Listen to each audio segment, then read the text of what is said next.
Hey friends, welcome to the Angie Ambrosetti Show. Let her out to play. I'm Angie, your host, a teenage mom turned multi-six-figure earner, married to the same man for nearly 40 years. I'm a homeschooling mom of 7 and totally unqualified, at least on paper, but wildly called by God. Remember, He doesn't call the qualified, He qualifies the called. Here, we are going to talk about it all. Healing from the hard stuff, building a business with heart, raising a big family, walking in faith, and finally breaking free from the lies that said we weren't enough. So if you're ready to stop playing small, shake off the doubt and the shame, and step fully into who you were created to be, girl, you are in the right place. Let's go. Okay, everyone, welcome back to the Angie Ambrosetti Show. Like I always say, you guys know I say this every single recording, that I am so excited about my guest today. The Lord continues to put people in my path that I need to interview, that you need to hear their stories, and it makes me so excited to introduce to you today my new friend, Amy Burney. So Amy, welcome today. Thank you for having me. I'm so happy to be here with you and share this time. That's awesome. Listen, friends, I want you to hear about my friend, Amy Burney. She is a passionate advocate for women's health, for mental wellness, self-care. She has inspired so many women, and I have been so inspired by her journey as a teenage mom at the tender age of 14 and her resilience through major health challenges, including some clinical burnout.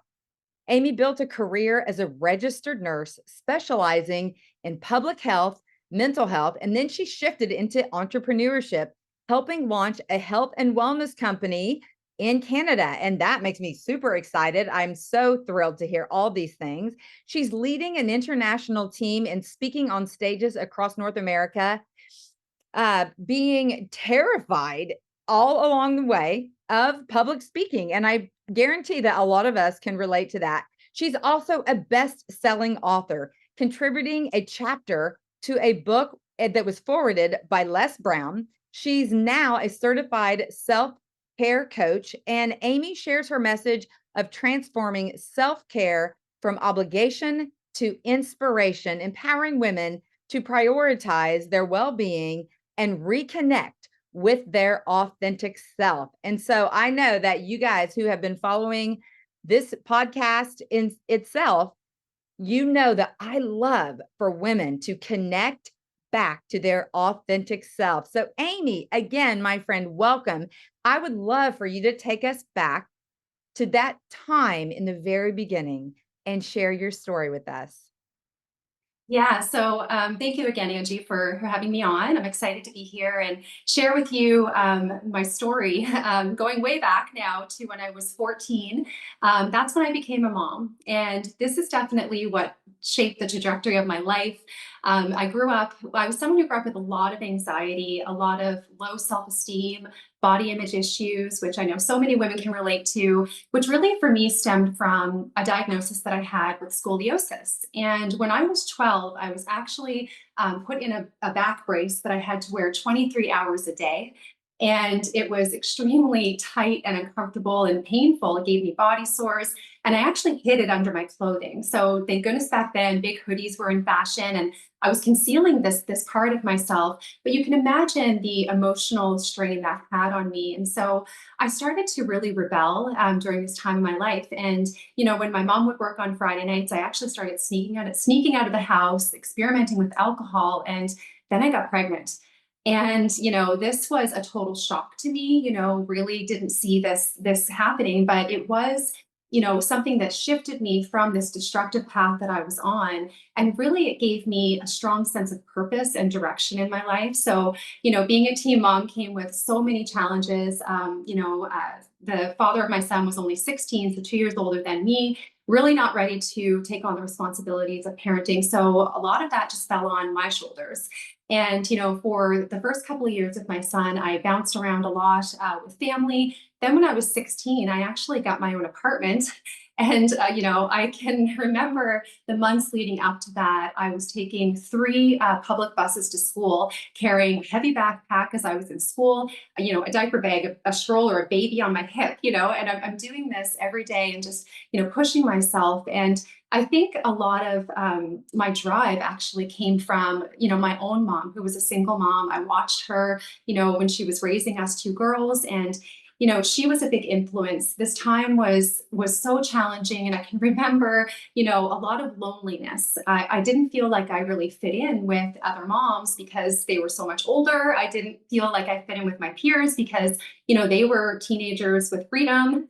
So I just really felt like I was on this journey, really by myself. And there were times I remember my son sleeping in his crib and me looking at him and tears running down my face. And I'm thinking, gosh, how am I going to do this?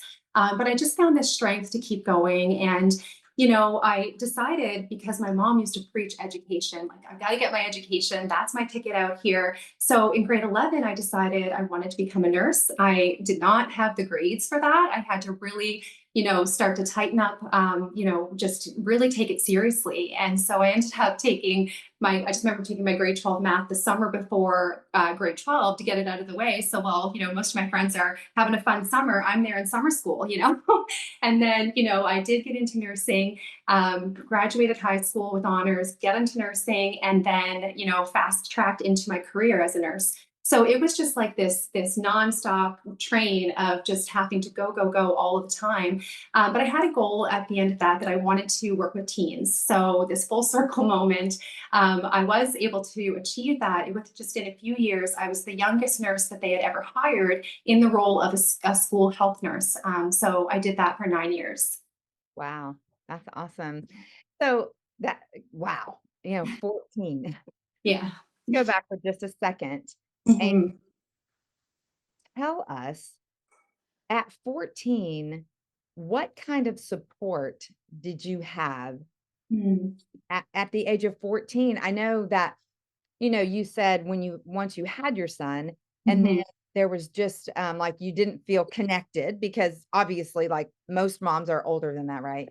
Mhm. But what kind of support did you have when you found out you were pregnant at 14? Like from your peers, Yeah. family, school, that Mhm. thing. So initially, my mom, we really had a hard time seeing eye to eye on this. She did want me to choose not to continue the pregnancy or to consider adoption, which I wasn't willing to do. So I actually did leave home and ended up moving to a small town with my grandparents. So this was really tough as well because I'm in a new school. I don't know anyone. I'm hiding the fact that I'm pregnant for the first little while. So it was just a really challenging time. But my grandmother, she just became such a blessing in my life. She embraced it. She, herself raised eight boys, and she said, "Look, we're going to get through this." And so she helped me through the pregnancy. Then I moved in with my son's parents, my son's father's parents, and for a short time lived with them. So there were definitely people that were supporting me, but by the time I was 16, as I mentioned, I was just ready to try to do this myself. Like I actually did. As I said, I got an apartment. I convinced a landlord to rent to me. Imagine a 16-year-old showing up. Can you give me an apartment? But he decided he would do that. And so my mom definitely came around. We're very close today. She was only 34 when she became a grandmother. So, she had her own struggles. And so Yeah, I can completely understand at that time just her resistance to the situation. yeah. But yeah, it was tough, but I definitely had, a few people helping me along the way. That's awesome. Yay. Mhm. And I thank you for sharing that. And I know that, well, I don't know, but I can imagine that it had to be difficult. And I was thinking, because I know we talked about this before about you going to these people who were renting, and asking them to give you, to trust you and let you do this at 16 years old. And Mhm. myself, even being 19, when I actually rented from my grandparents, but still, they were like, "Okay, are you gonna be able to do this? How are you going to?" So I can imagine that at the tender age of 16, and you didn't really know these landlords, I'm assuming, but for them to trust you, and it must have given you just really that sense of accomplishment, like, "I can do this even though I'm 16." Mhm. I had to learn adult responsibilities very quickly. There was so Ah, many things that I really didn't know how to do that, was like just, cooking, laundry, schedules, all of that, at such a young age and going to school full time. So, when I look back now, I'm like, oh, how did I do it? But, sometimes you just go on that sort of autopilot and you do what needs to be done, right? right. Mhm. Absolutely. That's awesome. And then, as I did the introduction, we talked some about, all right, as I introduced you, there was burnout, there was a lot of pressure. You did decide, hey, I'm going to finish school. You did great, even though Mhm. you were like, well, I didn't have the grades at first, but then I was just so determined that I was going to like buckle up, pull up your bootstraps and really go for it. And so tell us a little bit about like, what was that pressure like? And what kind of impact did that have on you? Yeah, so I mean, as you mentioned, burnout is a big part of the journey. And I did actually go through clinical burnout, and it really came from just pushing myself without ever hitting that pause, right? Mhm. And, I was working in my career. I loved working in high schools, very demanding work, though, right? Revolving door of kids with a lot of, health problems, mental, emotional problems. But I poured my heart into it. But I kept stacking more on my plate, joining committees, doing more, and then at that time, I'm now in my 20s and I was in a very toxic relationship. So something that I don't talk a lot about, but this was a significant part of the burnout for me because it was a very emotional, I went through a lot of emotional trauma with this person. We did end up getting married, a lot of codependency going on. And I think I was a little bit pre-programmed for burnout as well, as I mentioned, from all of the things from my past and just being in this survival mode. And also, the only example I really had growing up was my mom. I didn't have a father growing up. So watching her always pushing herself and never slowing down, this was, what I kind of thought what it meant to be a mother, what it meant to be a woman, what it meant to be a professional. So this constant cycle of, giving and but never to myself. So, this was what really started to lay that foundation for burnout. And, I was starting to slowly break down, but I wasn't recognizing it. And so, I was layering on top of, health challenges with exhaustion, not sleeping, thyroid problems, still dealing with my scoliosis, but just not seeing, the signs that, hey, you got to hit that pause. So, yeah, so that really led to the burnout that I experienced. Yeah. Well, I know it's funny that you say that because one of the things that always say, people will say a lot, oh, my plate is so full. And so about 5 years ago, I just started saying, get a bigger plate. Like that was just my way of thinking, like just get a bigger plate. And then all of a sudden I found myself saying, just get a platter, like women are so, some women, they're so driven, like they just keep going forward. And that isn't always the answer because you can find yourself in burnout and falling short and not feeling like, oh, this probably isn't my best yes Mhm. for certain. And Mhm. so, whereas I don't know that I've ever actually gone through clinical burnout. I know there've been a lot of times when I've had to pause and just back it up a little bit and try to figure out, what is the best yes for me, for my family, for all of the things.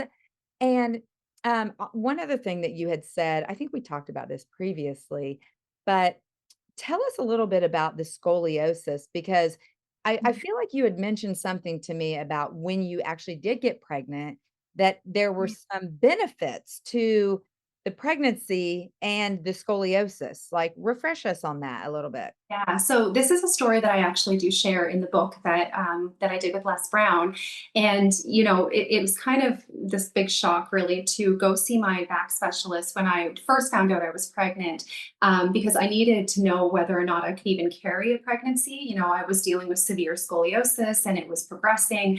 Scoliosis that is diagnosed in your adolescence tends to continue to progress as your body grows until you're done growing, and I was not done growing, right? At 12, 13, 14 years old. So when I became pregnant and I went to to visit my doctor, my specialist, he said, it's really unfortunate, so young and pregnant, but he said there is a little blessing in disguise here. And I said, what's that? And he said, when a body that is not finished growing becomes pregnant, it tends to slow down the progression of the curve because now all the focus is going to nourishing the fetus. And so he explained it, from a medical standpoint, how what's going on. And he said, so if anything, right now, this happening could prevent you from major back surgery because that was the road that I was on, that I was going to end up having to have this, major back surgery, which is why I was in the brace to try to prevent that. So definitely I see, my son, the unfortunate timing of him coming into, the world. Some people might see that as me being so young, and of course, but also the timing with my scoliosis was really interesting, right? Because it did prevent me. I never did end up having major back surgery. Mm, that's awesome. It's Mhm. so interesting to me, like the medical perspective of like, how did they first figure that out? You know what I'm saying? Mhm. Like, Mhm. wow. And correct me if I'm wrong, but I believe I heard you say at one point when we were talking, or maybe I read it in the book, is that literally he saved your son basically saved your life because he saved you from this Mhm. at such an early age of having to have back surgery or whenever that might have taken place. Like Yes. that was the rescue. Mm, absolutely. And it also gave me time to learn more about scoliosis. I think that had I been rushed into the surgery, and certainly some people go that route, and they get amazing results. But you can also have major complications, obviously, with major back surgery. So as I got older, and I learned that there are a lot of ways that you can actually help to, improve your spine. You work with yoga and chiro, and all these different things. And I ended up as an adult just a few years ago, actually, finding a back specialist who specializes in the only non-surgical corrective method. And so working with him, I was actually able to decrease my curve by 20%. And so it's amazing when I think about, had I had that surgery, it would not have been possible. You're talking about spinal fusion. There's not a lot you can do after you have your spine fused. So I do reflect back to that time when, finding out I was pregnant and how difficult that was. But you're right. I do see that as my son really saving me from what could have been, a very difficult path forward. Yeah. Yeah. That's beautiful. I love that. Ooh, it gives me chills, even though I've heard some of this before, I love that. Okay. So let's go back to, we were talking about burnout.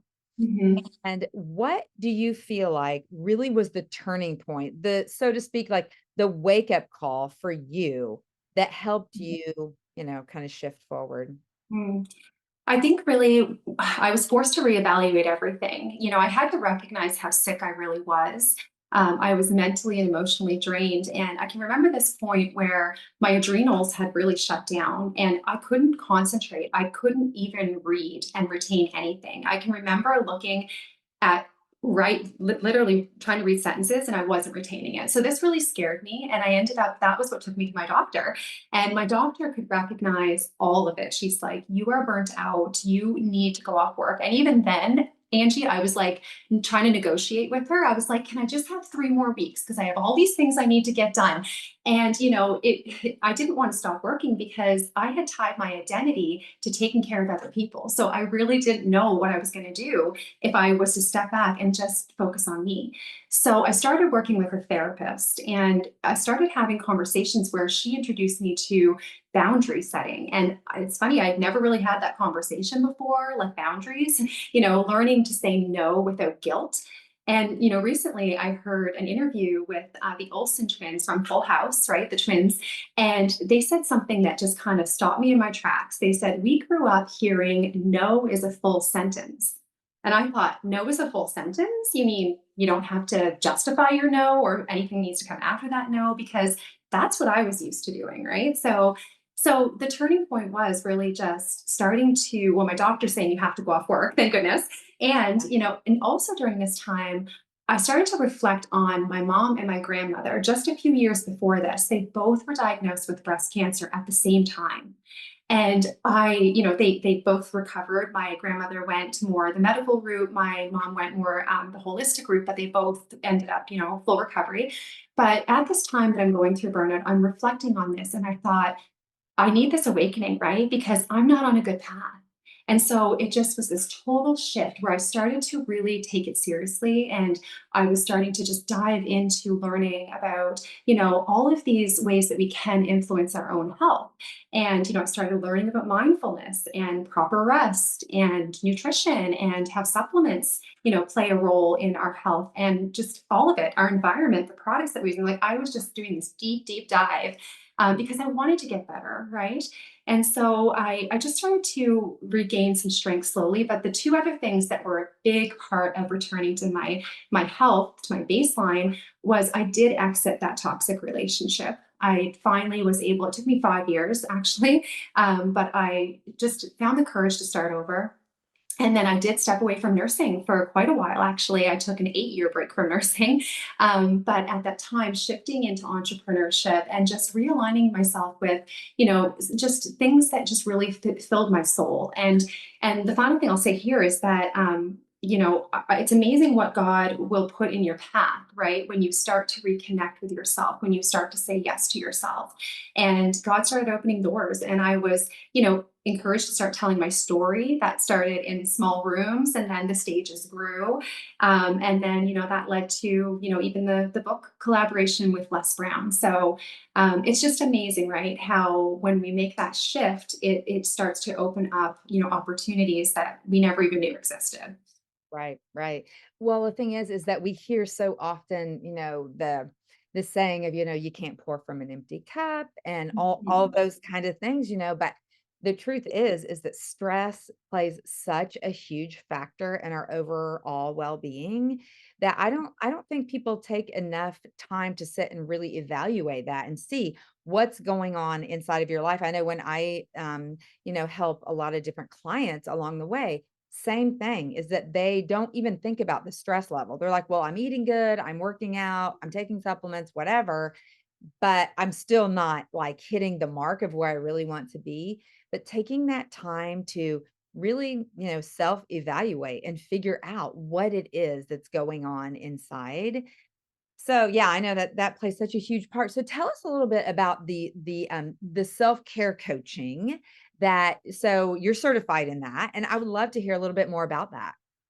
Yeah, so this is something that I've actually just only recently gotten my certification in. But it's something that, because of my journey and what I've been through, I started to realize, hey, I'm a living, walking example of this, really needing these principles and how I was able to start to really hone in and what it did for me. So I started to really narrow my focus. I mean, I've been doing different types of coaching in business and helping people, especially focusing with women, in lots of areas of health. I talk a lot in doing motivational work, around overcoming fears and growing confidence muscles and all of that. But specifically self-care is something that, it's just very niche because it's showing people that there's this part of yourself that you've been neglecting, and it really is the recipe for so many areas that you're lacking or you're missing. So I decided to get my certification in this, and really just start to focus on how I can deliver this message through my own journey and what I've been through. Yeah. I love that you said the confidence muscle because I'm always like, I've always been a thin person, but I've not had a lot of muscle. But I'm going to use that line. Well, I have confidence muscle. That's Yes. definitely something there. And so tell us, what is it that you feel like when you decided to get, I know you said you just recently kind of did that with the self-care coaching and getting certified and all, but how did you feel like you really recognized that was the place that you really needed to focus in on? So I think again, it goes back to my story and just how, significant this part of my life was with the burnout and not recognizing it and just how, my health was just on this downward spiral. And I think that so many women, especially, they fall into this trap, right? Where they don't know how to choose themselves. They think of self-care as, almost like it's pampering yourself, or it's like bubble baths or journaling. And it is those things. But really, why I decided to focus in this area was to help people, shift. And I talk about something called basically shifting self-care from obligation to inspiration. Because again, when we think of self-care, sometimes we think of obligation, right? So it just feels like one more thing on the list, right? One more thing to do. Whereas shifting it from obligation to inspiration is really about inspiration is different, right? It gives you a different feeling. And it's about it's energizing, it's self-driven. And inspiration is something that you want to do because it nourishes you, right? It makes you feel aligned, it lights you up. So really self-care became something that, and using the term obligation to inspiration just became a way to really reframe how we think about it. And so I chose to really focus on this work because I think it is just such a piece that's missing. And, parents, especially women and parents, I think, I'm going to pick on a little bit here because we don't put ourselves first. I hear parents say all the time, I have to put my kids first, and I agree, when it comes to their basic needs and food and shelter and emotional well-being. But putting your kids first shouldn't mean putting you last or not at all, right? So I really just resonated with self-care. There's lots of different types of, coaching that you can focus on, and self-care definitely overlaps with a lot of them. But I really wanted a narrower focus because I think that self-care for me, it became the antidote to people pleasing. It became, the way for me to really do those practices that helped to shift back to the sense of self that I was missing so much. Yeah. I know I 100% agree with that because I know my husband is always telling me, I mean, for years, he has always said, like, you can't say yes to everything because then you're saying no to something. Like every time it's like, and I have a big family. And so I have a lot of obligation, right, with my kids and all the things. But I know that my children, um, from the oldest down to the youngest, like have seen a shift in me and not Mhm. saying yes to everything, so to speak. You know what I mean? Because, like I said, if I'm saying yes to everything, there's some things I'm actually saying no to. And a lot of times I was saying no to the things that would suit me best. And Mm. I have to go back to the bubble bath and all those things because Right. I love getting a good manicure, a good pedicure. I Mhm. love an Epsom salt bath or having the bubbles. But I also know that I have to fill me up too so that I can be the best wife, the best mom, the best coach, the best, whatever it is where I'm helping other women. And it sounds exactly like what you're saying as well. And Mhm. I love that. And your kids are always watching, right? So just like the example that I took from my mom, and I mean, God love my mom, she was so hardworking, but really never being that example of what it meant to slow down or rest, right? So we have to be mindful that our kids are going to start to, learn from our example. So I love what you just shared. Yeah. Oh, I love that.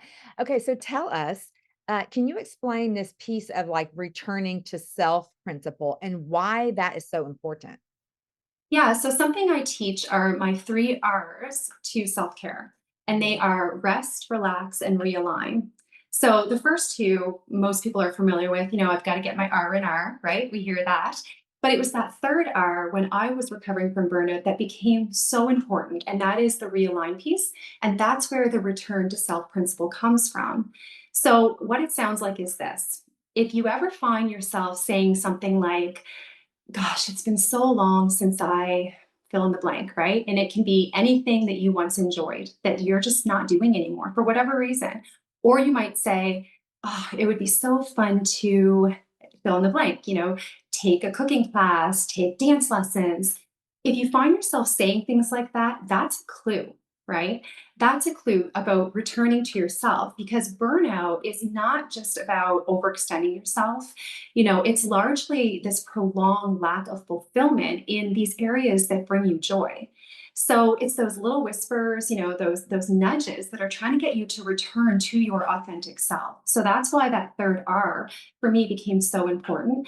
And I have to say, recovering from burnout was not quick. I heard a woman on a TED Talk once say, how long do you think it takes to recover from clinical burnout? And, the answer to that, I'm thinking a few months, but true clinical burnout is 6 months to 18 months, right? And that's if you're doing everything, right? So that was much like my journey. It was slow. And so self care and just really like doing these principles daily is what helped me get there. And, the number one reason why people, when you ask them, the number one reason why people don't practice self care is, I'm sure you can guess, they'll say, well, I can't find time, right? Yep. But here's the truth about that. We don't find time. The clock ticks, that time is gone, right? So you're never going to find time. It's about reframing it. You have to say things like, I will make time, or I will hold space because this thing is important for me, right? So it's just interesting when you talk to people how they allow, and I did it too for so long, to just allow those excuses to say, I'll get to it eventually, when the kids are grown, or after this big project is done. And that's what I was doing, was just always finding the reasons why it was never the right time to start caring for myself. Yeah. I mean, we all have the same 24 hours in a day. Like, we obviously know that. But, so many times people find themselves saying, I don't have time. I'm too busy. Mm. But it all depends. I was just chatting with a lady the other night and she was telling me, I don't have time for XYZ. And then as our conversation went on, she goes, well, my husband and I, we spend like 3 hours every night watching TV just to unwind. And I'm like, okay, there's time. Uh-huh. Like, you have to just decide what your focus is Mhm. you want to do at that time. Well, I always say that burnout it's not something that just shows up one day, right? It's the slow leak that leads to burnout, right? And it's not recognizing the signs that are usually accumulating like over months, years. And then you find yourself, your health is breaking down, your energy is waning, you're starting to get cynical about things, like you just don't have the same enjoyment. Like there's all of these signs, and people will just say, I'm just tired, right?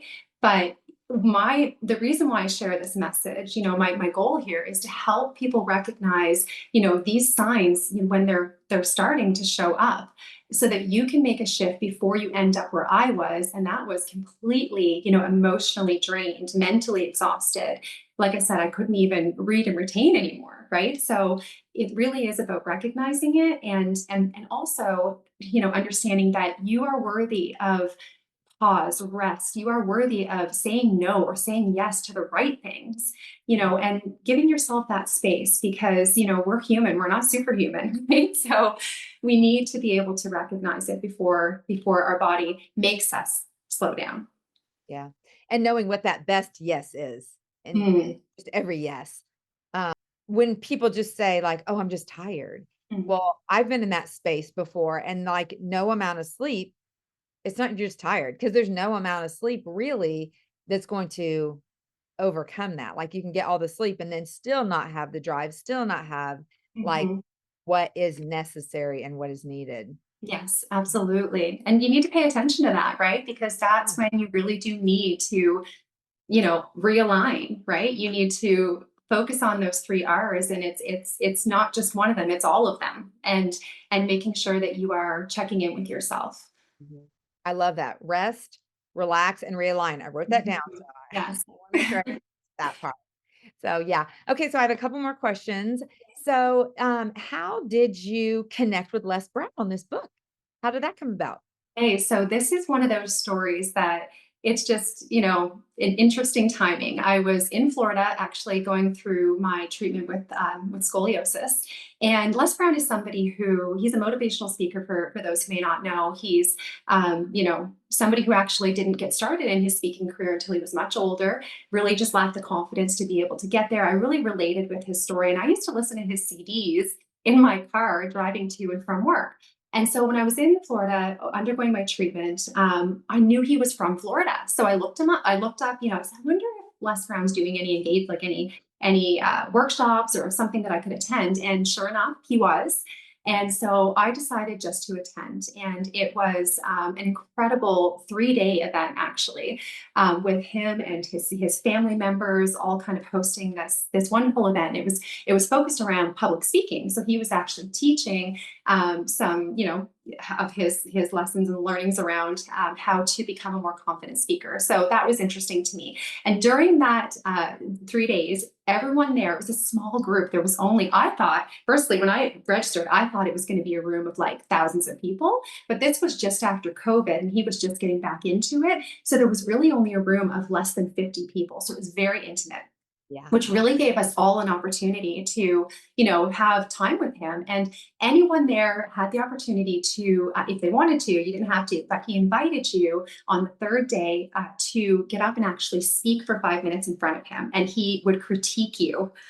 Oh, Angie, that night I barely slept. I was like, oh, like I'm going to speak in front of my mentor, really, because I just had, learned so much from him. But I did it, and I got up on the stage and I shared my story. And I got to thank this man in person for the impact influence he's had in my life. And really, it was from there that I met someone else who was attending the event who was working on the book collaboration. And so they invited me to be a part of it and to write a chapter and tell my story. So that's how I met him. Yeah. Wow, that's amazing. And Yeah. I'm sure, like you said, you couldn't sleep the night before. You were probably like, "Oh my goodness, am I gonna say the right?" Like, well, here's the thing. Like, I was just about to say, "Am I gonna say the right thing?" Mhm. Because that's just like something that comes out. But Yeah. I was recently at a mastermind, and I heard someone talk about the fact that she's like, "Well, I just kind of fly by the seat of my pants and Mhm. just like I just kind of wing things." But she said, "I really don't wing things." She said, "I pull from a very, very deep well that's Mm. inside of me." And Mhm. I love that because I was like, that is what I do because I've always said I just kind of wing things. I just fly by Mhm. the seat of my pants. But it is true that I have a very deep well of my life, my story, the things that Mhm. I know that I'm passionate about. And I guarantee that's probably what you were doing as well. Because, and even with these podcasts or just, coaching or different things that I do and that you do, is that we don't rehearse them. Mhm. It's Mhm. what flows from the internal deep well that we have. It's what's inside Mhm. the heart. It's the life that we've lived. And so I'm sure that you were probably feeling that same way when you were Oh, getting. I was. And I'll tell you something interesting. Mhm. So I had prepared. I did prepare. I over prepared, right? The night before, everything that I was going to talk about, what I wanted to say. And then I kid you not, 5 minutes before I was going up on that stage, it was like God spoke to my heart. That's not the story you're supposed to tell. You're supposed to tell this story.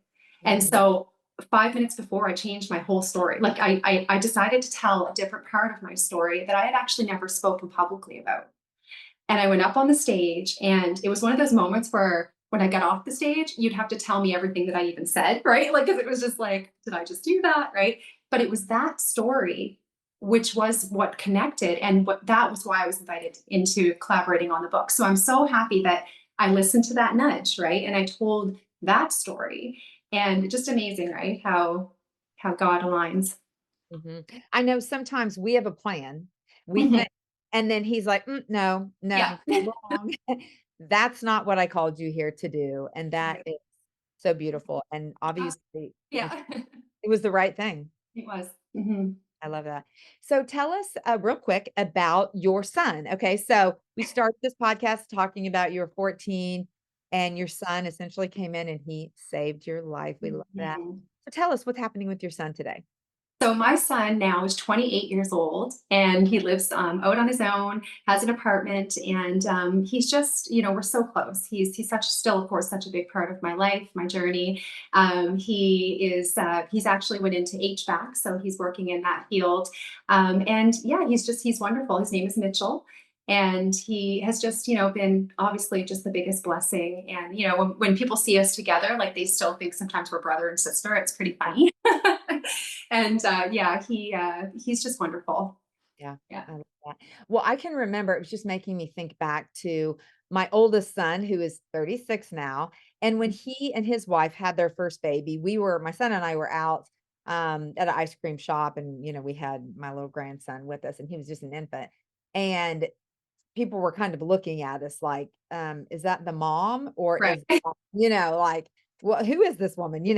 Because I mean, I was 19, so not quite as young, but still relatively young when I had my son. And so I know my son was probably thinking, oh my, don't think my mom is my wife or whatever. Right, right. Yes. But you never can tell these days. So anyway, Mhm. well, I am so thrilled that you came on today and shared your story. I would love for you to just give our audience, one last thing that you would really love for people to take away, the most important thing that you would love for them to take away from today's call.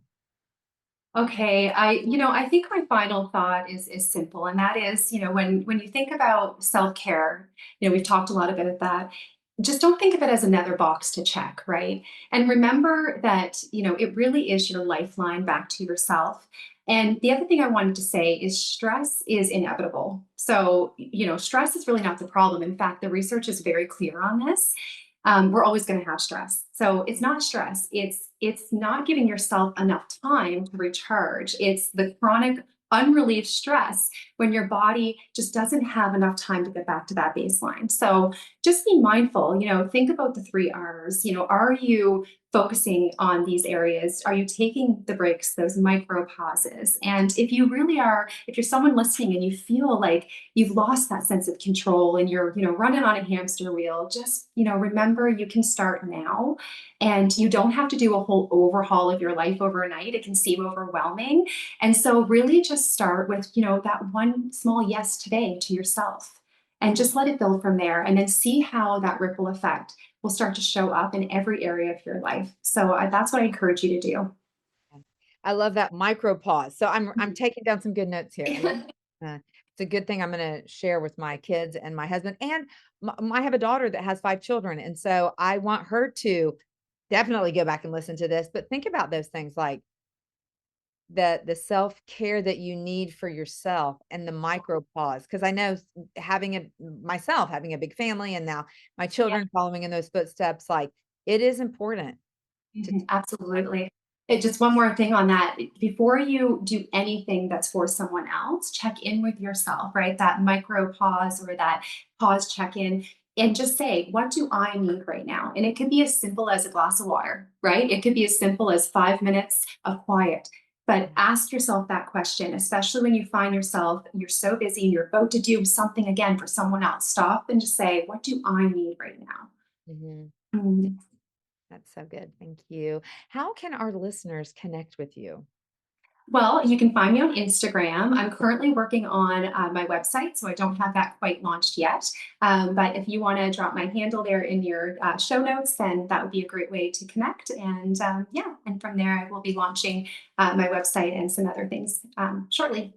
Obvious, yes, awesome. So I will definitely post all of that in the show notes so that our listeners can connect with you. And I just want to say to our listeners today, those of you who feel like, hey, this really like pushed my buttons, or this touched me in such a way, or I know someone that this would really speak to, please share this podcast with them, connect them with Amy.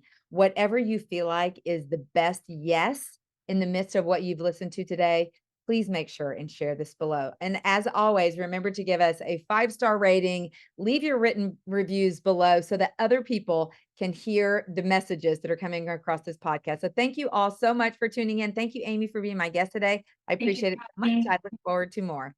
Thanks, Angie. Okay. That's it for today, friends. Thanks for tuning in with me today.